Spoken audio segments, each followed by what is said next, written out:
The Young and the Restless spoilers, Saturday's full, the 1st of August, 2026. Welcome back to our channel, fellow Y&R addicts.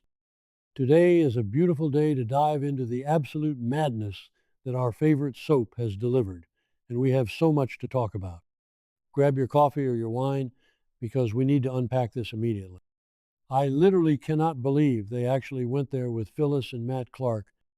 I am sitting here staring at my screen, completely paralyzed by what I just watched, because my brain refuses to process the sheer level of toxicity that just unfolded at the GCAC. I mean, we all know Phyllis Summers is the undisputed queen of self-sabotage, but sleeping with the man who tortured Nick? Are you kidding me right now?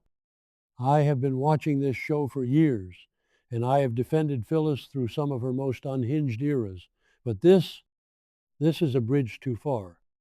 I am absolutely sick to my stomach, and I know I'm not the only one screaming at the television. Wait, I'm getting ahead of myself. Let's back up and talk about how this whole disaster started. So, Phyllis spots Daniel at the GCAC and has the absolute audacity to try and play the victim again. She stops him as he's walking out, and she's genuinely shocked that he still doesn't want to talk to her. And then she drops the most delusional line of the century. Victor forgave me, why can't you? I'm sorry, but what? Victor Newman did not forgive you, Phyllis. Victor Newman used you, manipulated you, and threw you a bone because you saved his golden boy Nick, and he handed you Kane's old company to keep you quiet. That is not forgiveness. That is a transactional mafia deal. Daniel's reaction was everything. He was just stunned by her utter lack of self-awareness. He looked at her, told her he isn't going to just forgive and forget, and walked away. Good for you, Daniel. But of course, because Phyllis cannot handle a single moment of rejection without immediately finding a way to blow up her entire life, who magically appears? Matt Clark. Yes, the psychopath who has been terrorizing this town and claiming he has amnesia. They sit down, they start drinking, and Matt turns on the charm. He tells her that he was planning to leave town, but the only thing keeping him in Genoa City is her. Oh, please, do not fall for this, Red. But she does, because she is desperate for validation. She is so broken by her kids rejecting her that she is willing to accept attention from a literal monster. And then we get to the absolute most ridiculous part of the episode. Matt says he wants to stay, but he needs to get Victor's electronic ankle monitor off so he can escape the mustache's control and find a place to live. So what does criminal mastermind Phyllis do? She takes him up to her suite, steals a bag from the maintenance department, and they somehow manage to hack off the ankle monitor. I mean, really? Victor Newman, the billionaire who has a security team that rivals the CIA, uses an ankle monitor that can be defeated by a hotel maintenance bag? Make it make sense. So Matt takes the monitor, sneaks back onto the Newman ranch, leaves it in his apartment there to trick Victor's security, and then actually comes back to Phyllis's suite. And I was just praying, begging the soap gods, please do not let them cross this line. But no, he comes back, tells her he wants to repay her for all her help, and he kisses her. And she says yes. And then they are undressing each other and moving to the bed. I gagged. I literally gagged. How is Nick going to react when he finds out about this? Nick is already spiraling. He's already using drugs. He's already threatening to murder Matt. And now the mother of his child is sleeping with the enemy? This is going to push Nick completely over the edge into a full-blown relapse, and Phyllis will have nobody to blame but herself. Okay, let me take a breath, because that wasn't even the only thing that made me want to throw my remote across the room. We need to talk about Sienna and Noah over at the Shadow Room. Can we talk about this?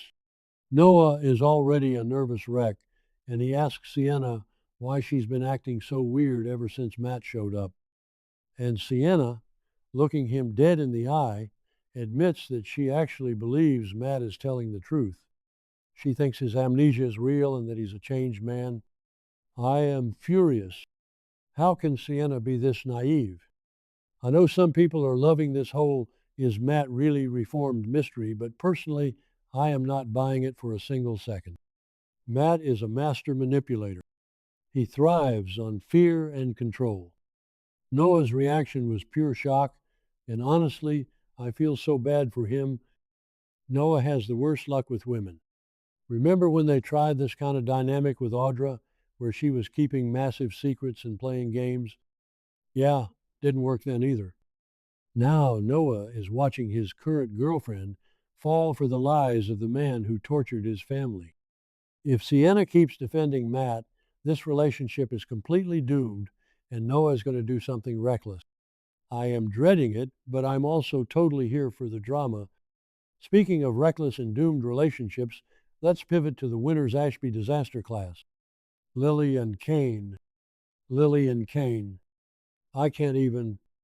We open on them enjoying the afterglow of sleeping together.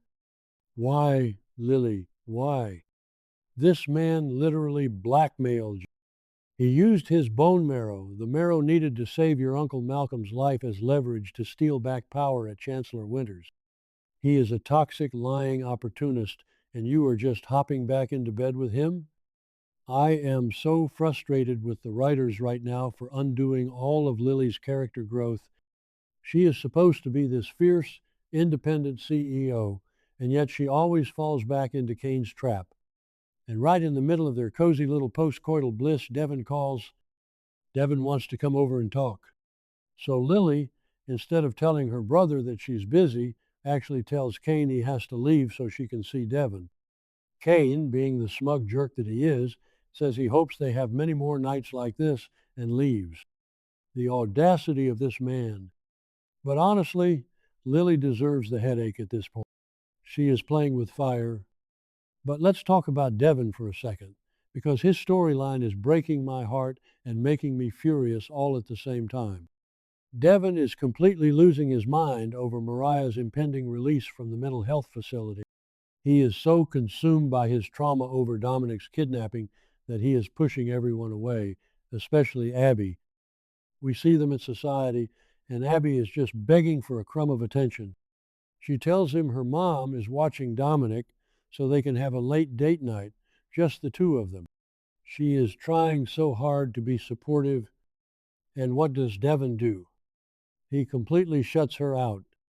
He tells her he's going to Lily's instead. Abby practically begs him to open up, telling him that she's sad he won't let her in. And Devin just coldly says it's his problem and he wants to deal with it alone. He literally says, I don't know how to talk to you about what is going on. I mean, ouch. Abby has stood by this man through so much, and he is just abandoning her emotionally. He leaves her sitting there at society, crying her eyes out. It is so hard to watch. But guess who happens to see Abby crying? Daniel Romalotti. Oh, yes. The plot thickens. Daniel, who is fresh off disowning his mother Phyllis, sees Abby looking absolutely devastated. He walks over, tells her she looks like she needs a friend, and Abby just spills her guts. She admits Devin is shutting her out and she doesn't know how to help him. Daniel, playing the perceptive friend, asks if Devin is still angry about Mariah. Abby confirms it, saying Devin has become so distant and silent. And then Daniel makes his move. He tells Abby she needs to blow off some steam. He suggests they go to the Shadow Room, Noah's new club, for a night out. Maybe a night out is what we both need, he says. Am I the only one sensing some major chemistry here? I know Daniel is dealing with his own mess, and Abby is desperately in love with Devin, but put two lonely, emotionally neglected people in a dark, loud club with alcohol, and mistakes are going to be made. I am officially predicting that Abby and Daniel are going to cross a line, and honestly, I might not hate it. Devin is treating her terribly right now, and Daniel is a genuinely good guy who just needs a break from his mother's insistence. Finally, we get the scene of Devin arriving at Lily's house. He walks in, and he immediately spots the dinner plates and the open bottle of wine. Devin is not stupid. He asks her point blank, who were you entertaining tonight? Cain? And then he goes off on her, reminding her that he already warned her about Kane. But Lily, feeling defensive and guilty, pushes back, and Devon actually ends up apologizing. It's such a twisted dynamic. Devon is spiraling out of control, alienating his partner, but trying to control his sister's disastrous love life. This entire episode was just a masterclass in characters making the worst possible decisions. Phyllis sleeping with Matt is going to ignite a war with Victor and Nick. Sienna, trusting Matt, is going to destroy Noah.